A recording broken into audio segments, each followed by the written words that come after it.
Good day to all of you. After a little pause, we are reassembling, and as always, Swami Chidekanandaji Maharaj ji has always been kind to give us the benefit and the pleasure of hearing him at a very short notice. So today also he will be speaking on Sri Ramakrishna's Bhava in Sri Ramakrishna's own words. Just for your information, we will be starting a new series from November 27, 2022, Sunday, and it will be started with respected Maharajji's, Chidekanandaji's first lecture on the series, and the topic is Why Do We Need God? Very, very interesting and practical topic. You may have copious questions also, and Maharaj is so learned and so scholarly and so technologically also so swift that he, through his presentation, he will make us understand better, and many of our questions and many of our confusions will be disabused. So with these words, we are very grateful to Chidekanandaji Maharaj ji to be with us, and also for all the people who have assembled and spared their Sunday, and please try to be in greater number. And now I would request our spiritual advisor and minister in charge, Swami Udarandaji Maharaj, to kindly say a few words, and then Chidekanandaji Maharaj ji will start his lecture. Swami Udarandaji. Thank you very much, Nirmal. I, on behalf of the Ramakrishna Vedanta Society of Philippines, welcome you all for kindly joining, sparing your valuable time. And we are very, very grateful to Swami Chidekanandaji for kindly agreeing to speak. Really, Maharaj, we are very grateful to you for every time agreeing. We are really very happy. I extend my heartfelt greetings to you for kindly accepting our request all the time without any hesitation. I hope you all will get immense benefit out of this, because more than this, it is not possible. Sitting at your home, just open your laptop or your phone, you can hear so valuable words and lecture. And what we call sadhu sangha, instead of going out, it is coming to you. And thanks to the social networking, I hope more and more people will avail of this opportunity, since we are planning to continue this effort, our efforts. As Mr. Ganguly already told, we will start this lecture series topic wise. The first topic that we have decided is, do we need God in our lives? What is the role of God? So, what is the role of religion in our life? This is a question which everybody is affected, but nobody wants to touch. Actually, it is a very sensitive and very hard topic to dwell on. But we will see how far we can go and try our best to, if any, we can resolve this issue and talk about this issue in more details. We will invite many monks, and the series will be started by Chidekanandaji only, and then we will invite other monks also to talk on the same topic. So, with this few words, I will hand over the mic. Without much ado, I will request Maharaj to talk. Today, it is not concerned with the next topic. Today, it is continuation of his previous talk, Sri Ramakrishna Bhava, which he talked earlier. This will be in continuation of that. But I hope everybody will enjoy and learn so many things. And please come out with questions at the end of the session. Thank you very much. Thank you very much, Maharaj. The mic is yours.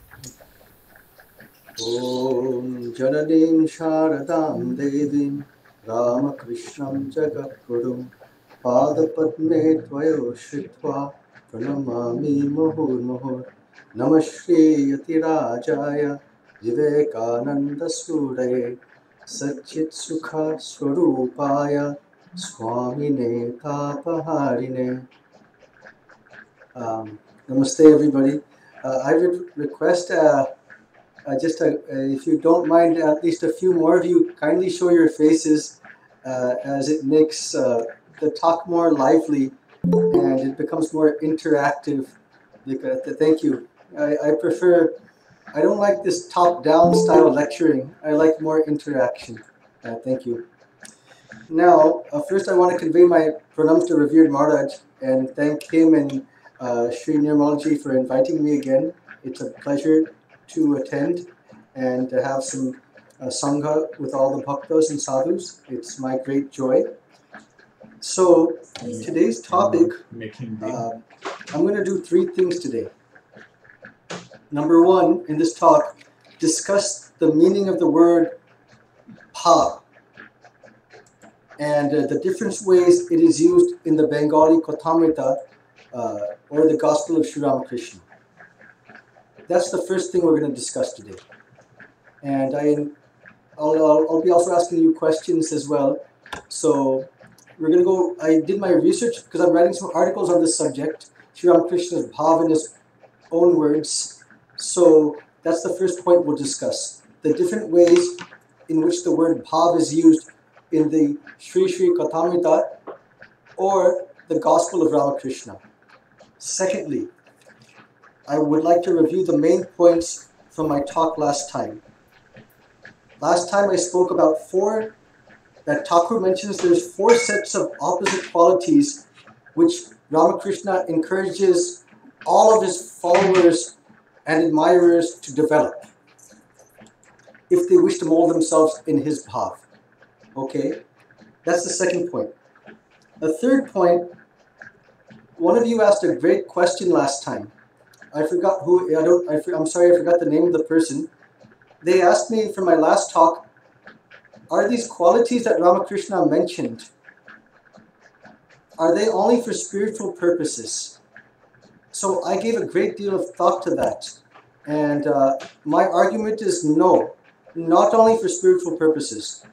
It's not only at the spiritual dimension, but also at the psychological dimension, the intrapersonal dimension, the interpersonal dimension, and the emotional dimension.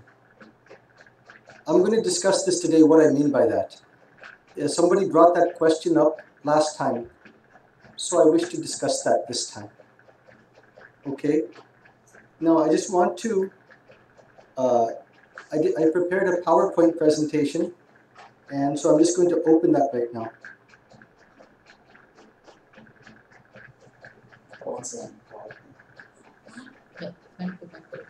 They will do that one, sir.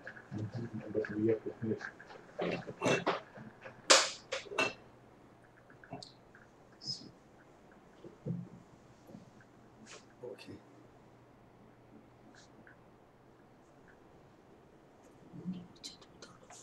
Oh. Make it big. Okay, can everybody see that, the screen? Yes, we are able to see. Okay. Meaning of Bengali word. Now, the meaning of the Bengali word bhava. Now, can anybody tell me, normally when we think of the word bhava, it's actually not so simple. Does anybody want to venture just an idea how it is used in the Kathamrita? Does anyone want to say? I put one characteristic here: innermost feelings, thoughts, ideas, inclinations, and attitudes. Does anybody have another idea to add? Okay. So I'm going to argue that actually in the Kathamrita, it's used in at least 6 different ways. First way, as we say this, jar bhav tar labh. That in that context, Ramakrishna is using it to the extent that you have faith. To that extent, you will progress in spiritual life. Another way he uses the word bhav, as a spiritual end state. What do I mean by that? All of you have heard, some of you have read the Leela Prasanga, the divine life of Ramakrishna. So you may remember that there, Ramakrishna refers to something called bhav mukha, right? What does bhav mukha mean? That this being in the state of ecstasy, that he was in between Nirguna Brahman and Saguna Brahman. He was placed in this state after being in Nirvikalpa Samadhi for about 6 months.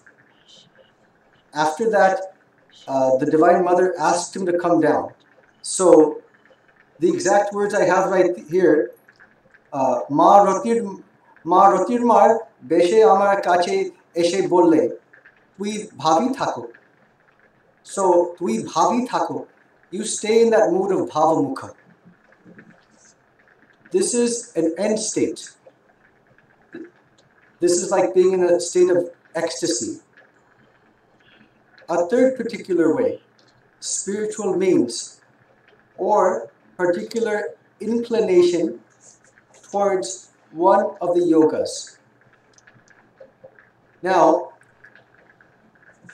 you could just see in the, I put Bhav Bhakti Dwara Tarshe Atulaniyo Rup Darshan Kora Jai.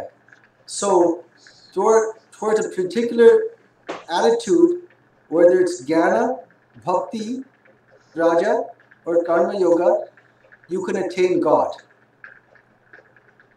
Okay? So that means a particular inclination towards one of the yogas. Some of you may have heard the Sanskrit term Ruchi Bhed, right? According to one's own desire. Like Ramakrishna says that a mother will cook fish for her children, but each child will like the fish prepared in a different way.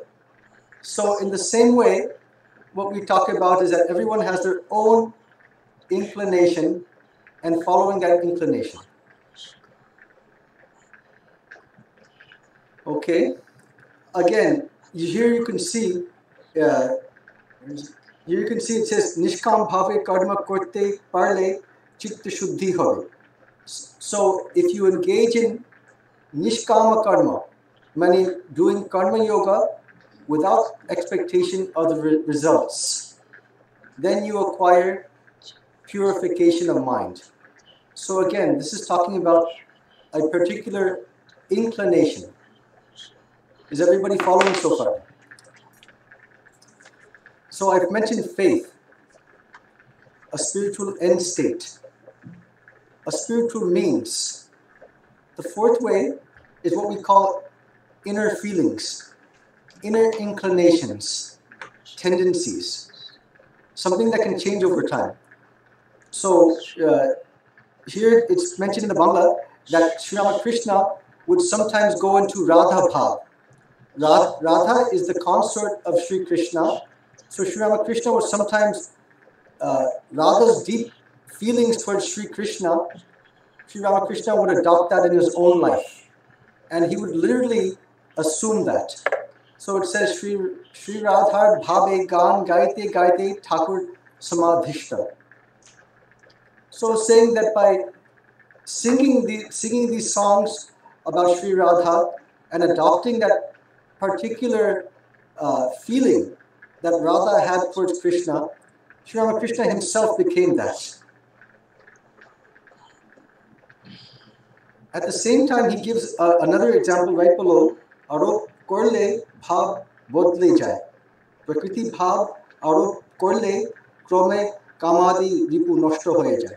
So what he's saying here is that when he would adopt that Radha bhav, meaning becoming like the handmaid of Sri Krishna, then his whole attitude would change. His entire nature would change. It would become feminine. His inner feelings, inner inclinations would change. So these are all, I've given you now 4 different ways in which the word bhav is used in the Kotamrita. Now there's a 5th way. Nature, something permanent. Something beyond just inner feelings, inclinations.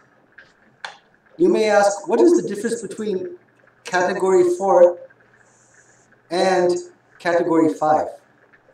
I would argue that, see, category 4, inner feelings, inclinations, at one time Ramakrishna might be in Radha Bhav. In another moment, he might be in Shivir Bhav, a bhav of knowledge. So depending upon his mood, he can switch bhavs.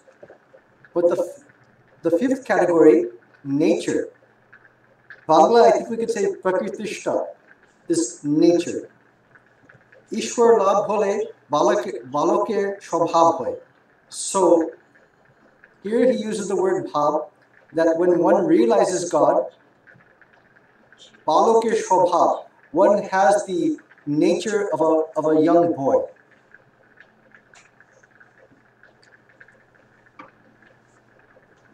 And then he continues, A avasthai, kokono ballo bhav. So sometimes a knower of Brahman, sometimes he'll be in that type of attitude of like a child. Kokono poganda bhav, sometimes like a young person.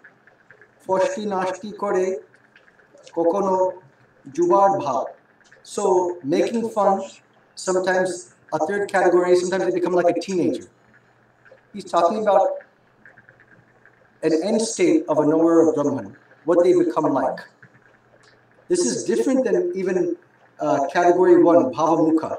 That's like, like being in nirvikalpa samadhi, sarvikalpa samadhi. This is more like the characteristics, how a knower of Brahman changes after attaining samadhi, his external manifestation. Whereas the second category, spiritual end state, that's like the inner transformation. And this fifth one is more the outer transformation. The sixth attitude, he uses the example master-servant relationship. Shekvo shevakir bhav. So there is some overlap, but I just wanted to emphasize this. Sometimes when we see this word bhav in the Kathamrita, we only think of it in one way. And I just wanted us to look at it, be more nuanced about it, and understand that there's different ways that this word can be used. So this is the first question I've answered. Now, secondly, I'm going to do just a quick review of what I discussed last time. Again, I'm not going to go over it, but last time we talked about this. This is the 125th year of the anniversary of the founding of the Ramakrishna Mountain Mission. And we talked about that last time, that during this, at the end of this meeting, which was held in Balaram Mandir in May of 1898, Swami Vivekananda had asked Swami Yogananda, so what do you think? How will Thakur's work go on? And then Yogananda replied, is it Thakur's work or your own work? He thought that Swami Vivekananda had been influenced by the West and that this was his own ideas, but not those instructions that were given by Sri Ramakrishna. And then Swamiji, we talked about this last time, so I'm not going to go over it again, but he went into a tirade that I'll just read that. Swamiji, Tui ki kore janni Aishab Thakurer Bhav Noy. How do you understand that this is not Thakur's Bhav, Sri Ramakrishna's Bhav?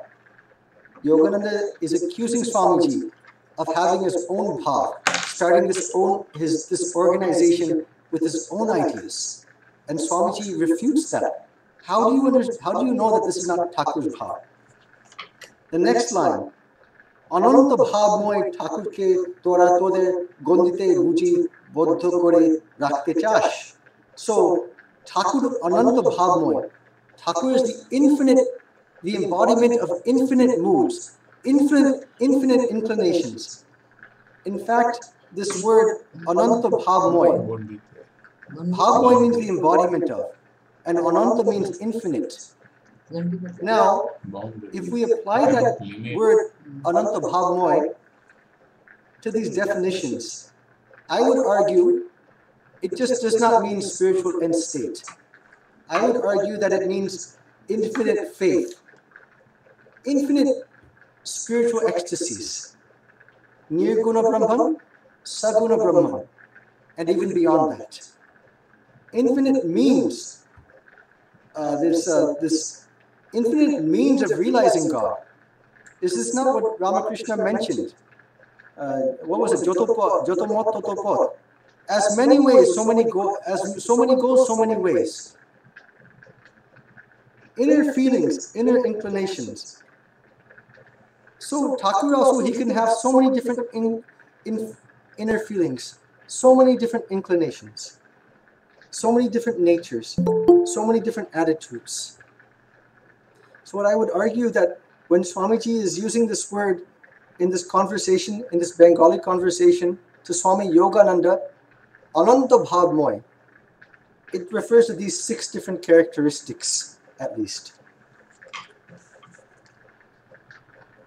Okay, now Swamiji also told in a separate letter, he wrote to Sharat Chandra Chakrabarti, his disciple, that the follower of Ramakrishna will be all-rounded.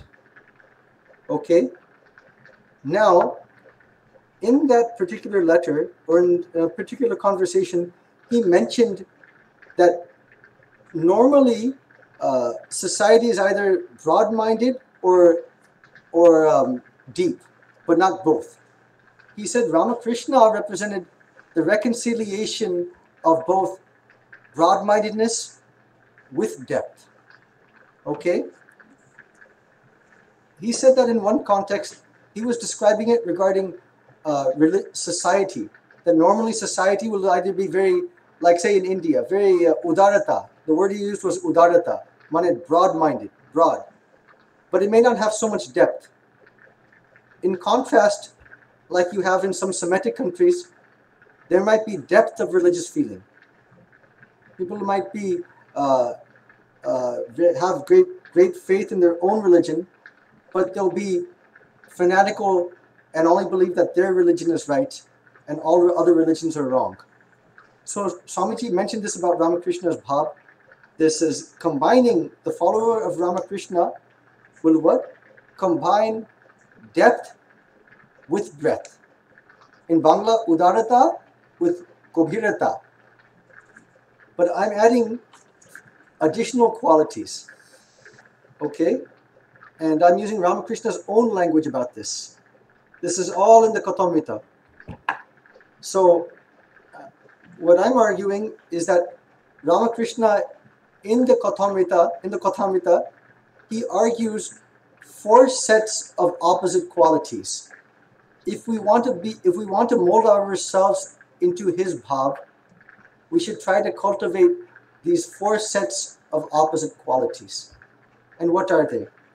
First, this was from Udar plus Gobhir. So Udar means this liberal, broad, and generous in the Bengali word.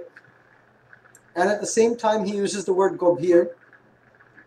And the word, when he uses the word Gobhir, which means deep, in the Kathamrita, he mainly mentions it in 2 different ways. When one is having deep meditation. For example, he saw one of his disciples, Choto Naren, engaged in deep meditation.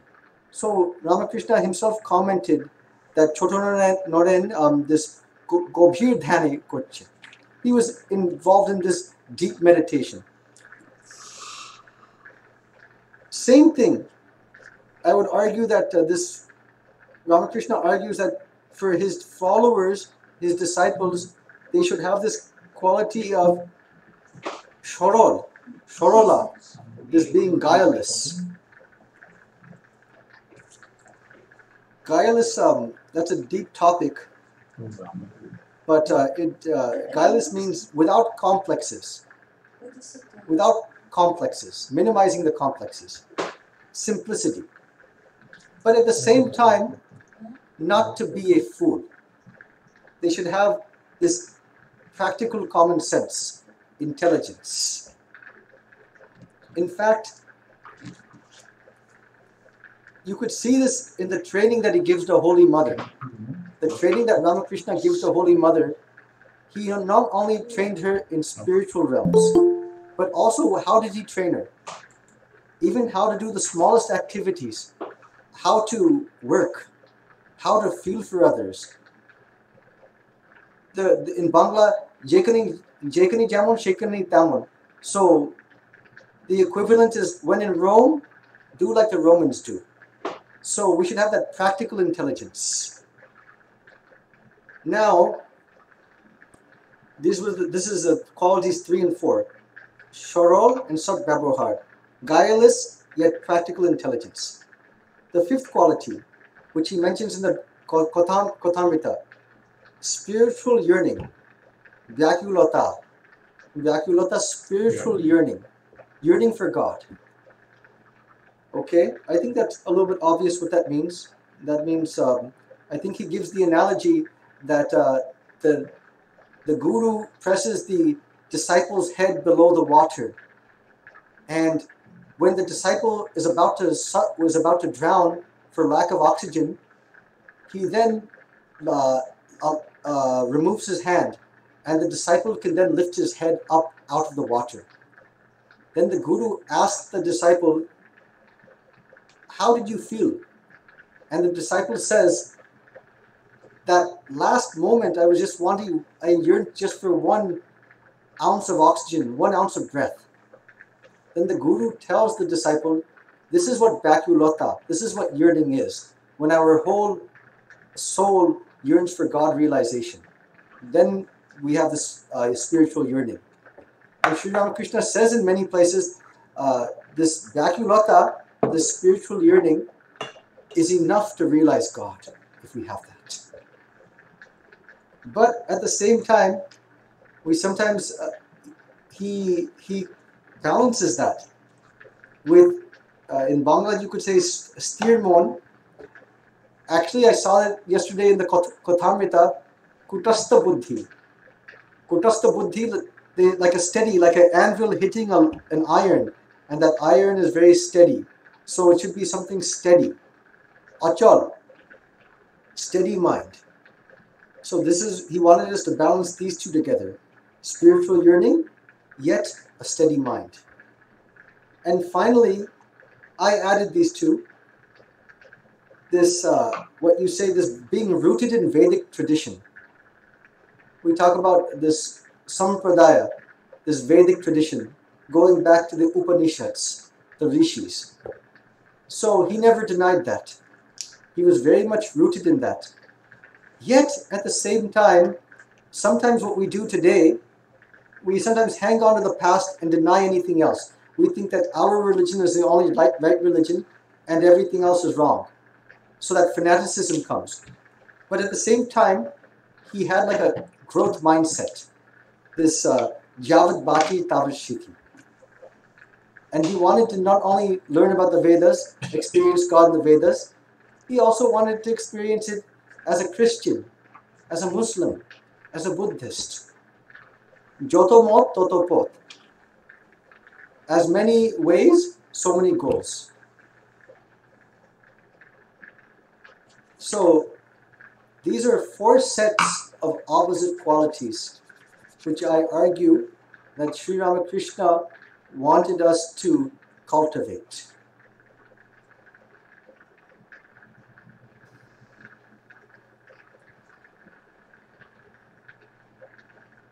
Now,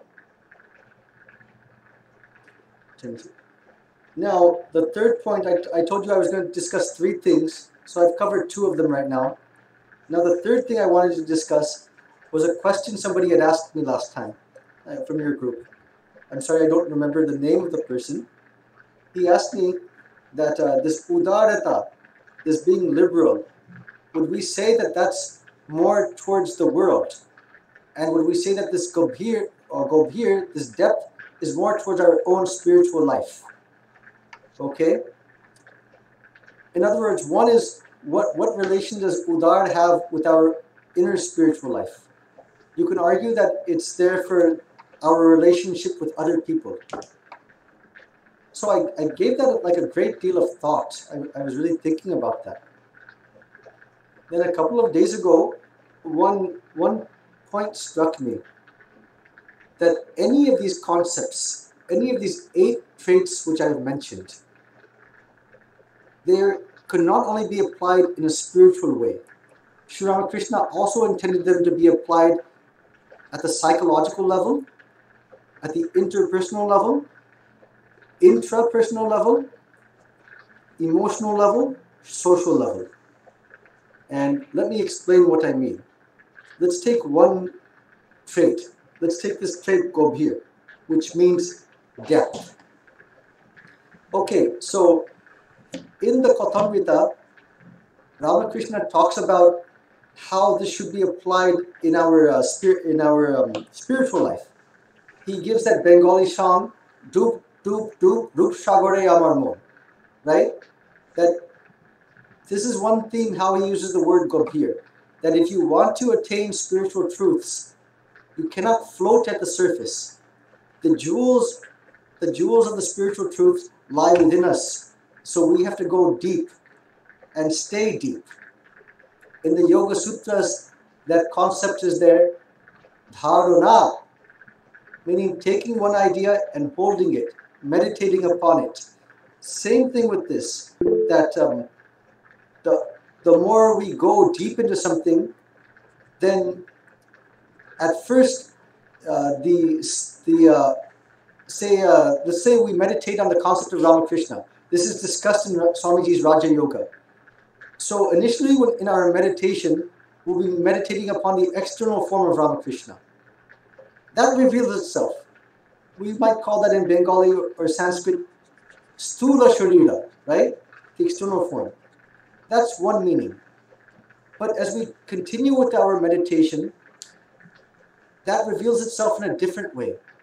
What you say, the sukshma, these subtle truths, that what Ramakrishna's name means is not just revealed at the external level. There's a subtle level and there's a causal level. And the only way to attain that is through depth. You understand that? There's three different manifestations of our mantra. The external, the subtle, and the causal. So when we say Gobhir, I've just given you one example. Gobhir Dhyan, deep meditation. Okay? That's a spiritual context. Now, I can also say that Sri Ramakrishna also, the way he taught this, see, he appreciated in Narendranath Datta, later Swami Vivekananda, his deep intellectual knowledge.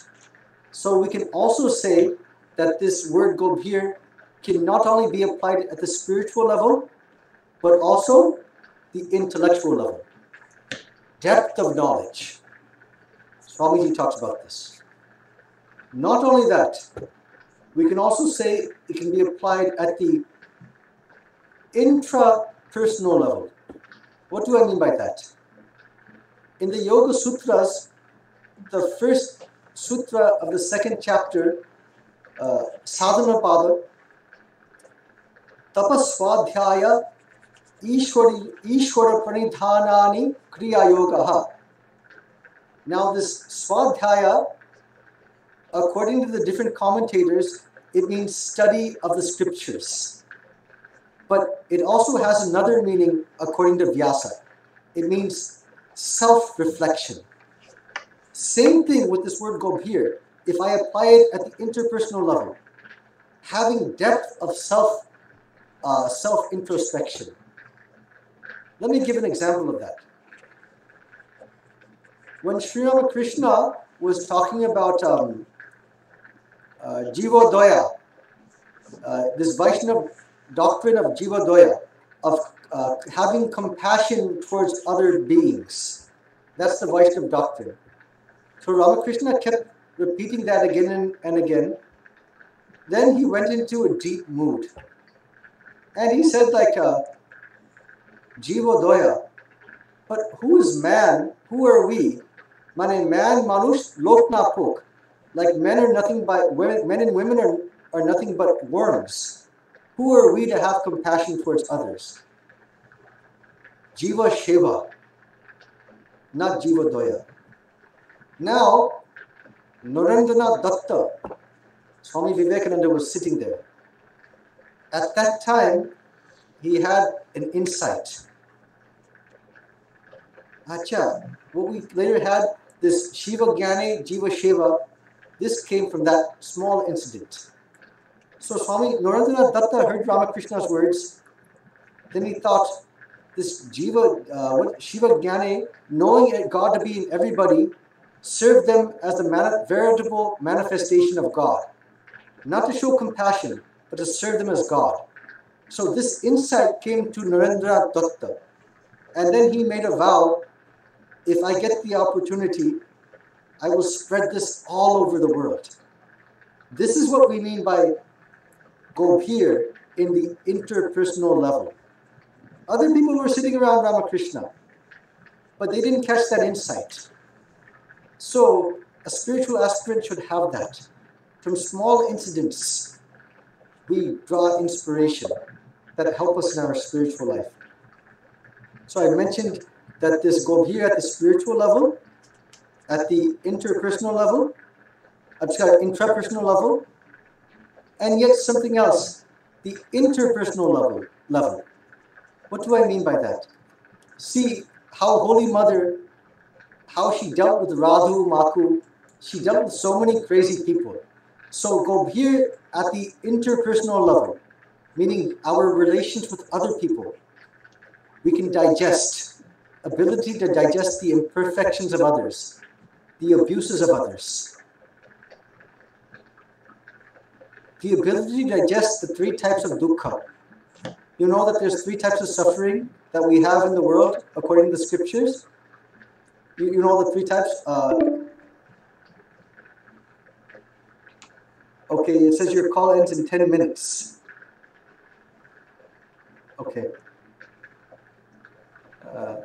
Okay, so, Acha, Nirmal, do I have Nirmal? Yes, Maharaj.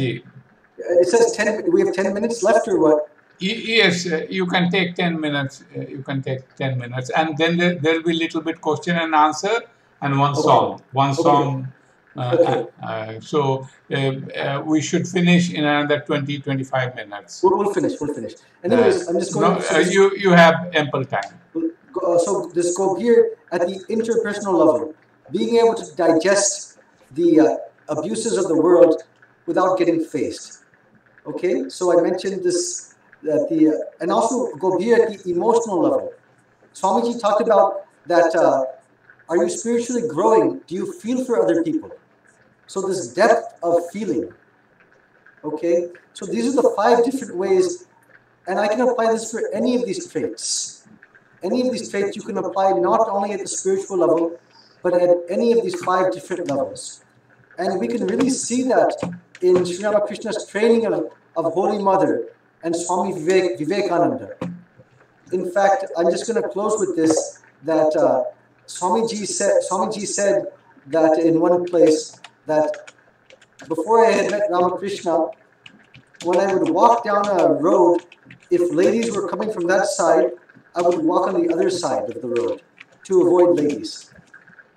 But now Swamiji says at the end of his life, I can live in the same compound as a prostitute, and not a single thought of condemnation would not come into my mind.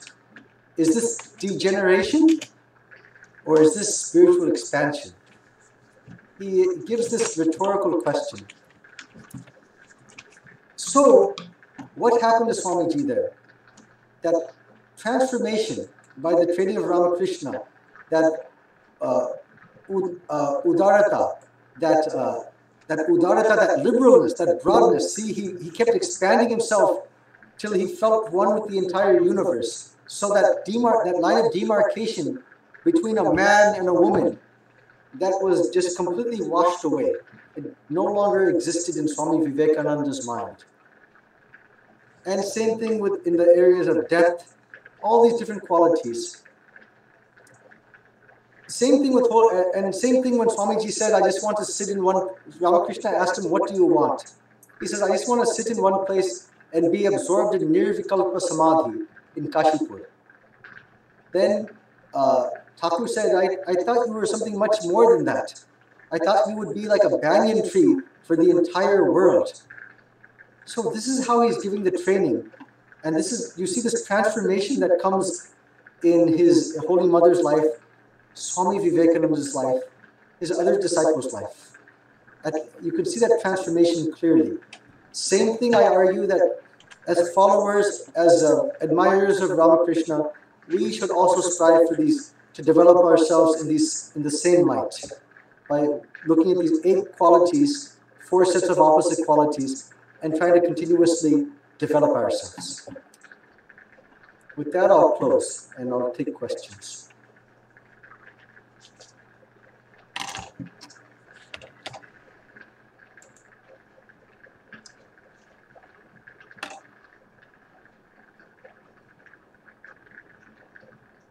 Earlier we had the benefit of unlimited time, but it looks like that they are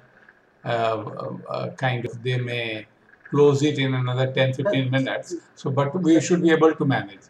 That's okay. That's okay. Now I'll take questions. If anybody has questions or any points of discussion, we'll take that now. Please be brief so that we have one, Ranjana from Delhi will present a devotional song. So please introduce yourself and please be brief.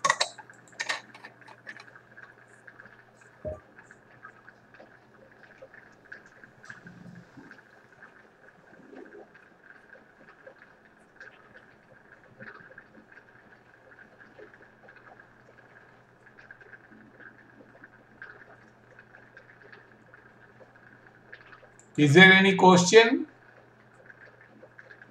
Shirish, would you like to ask something? I have a question. Yes, Mohanji, please. Maharajji, is it possible to aspire for breadth and depth of faith without losing focus? So say that again. Aspire for breadth and depth. Right. Without losing focus. What do you mean? Can you clarify that a little bit? When you're saying breadth, be a little bit more specific. That's the breadth of faith. You said you need 2 dimensions to everything. Right. Breadth and depth. Normally, when you go broad, you lose focus. Right. That's an excellent question. So that was the model that Ramakrishna wanted us to follow. Swamiji wanted it too. But at the same time, and this happens a lot, if we strive too much for breadth without this nishtha, this depth, we don't progress much. So they say in the beginning, you see what Ramakrishna did in his own life. First, he developed that realization in his own life, in one particular area. Then he tried in other paths as well. So we should have an open mind. We should not have that intolerant. We should have faith in our own path, but we should not say that anybody else is wrong for following what they're following. That's what we mean by breadth, that not condemning other paths. Just because they have a different path than me, that doesn't mean that they're on the wrong path. Thank you, Maharajji. Thank you. Thank you, Maharaji, for your such a nice presentation, especially presenting a rainbow of the various bhava and mood of Sri Ramakrishna, liberal, broad, deep, practical common sense, spiritual yearning, steady mind, rooted in Vedic tradition, and growth mindset, that is continuous learning. So I think we have learned quite a lot, and thank you very much all participants, and thank you Maharaji. But now I would like to request Ranjana to kindly present her devotional song, and then after that we will end the program with a vote of thanks to Maharaji and all the participants. Ranjana. Pranam Swami Chidekanandaji, pranams to Swami Udaranandaji, Nirmal Babu, and all those present in Philippines. My namaskar to all of you. Today I will be singing a song, Ananda Loke. Tagore was inspired by church hymns, and this song is one of those songs which was inspired by church choir, church music. And this, I'll give you a brief meaning of this song. Incidentally, this is the last song that my Rabindra Sangeet teacher taught me before she died at the young age of 53 of cancer. And today there is a prayer meeting in her memory. And so, if you will join me in homage for her. The world is full of your blessings, Lord, like heaven on earth. Your glory overflows with blessings in the sun, moon, earth, sky, and your rays spread light all over the universe. The world is full of splendor in flowers, trees, and fragrance. As night turns into day, through birth and death, there is love, generosity, and devotion in the soul. You console us with the celebration of life, with splendor and grandeur. Many of you are familiar with this song. Anandaloke Mangulaloke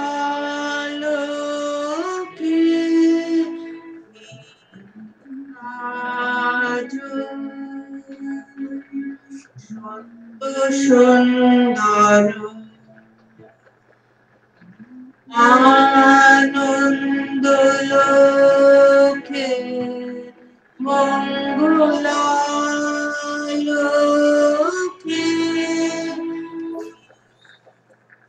Oh, this meeting has ended. कैसे सही पैसे नहीं लगा May never time.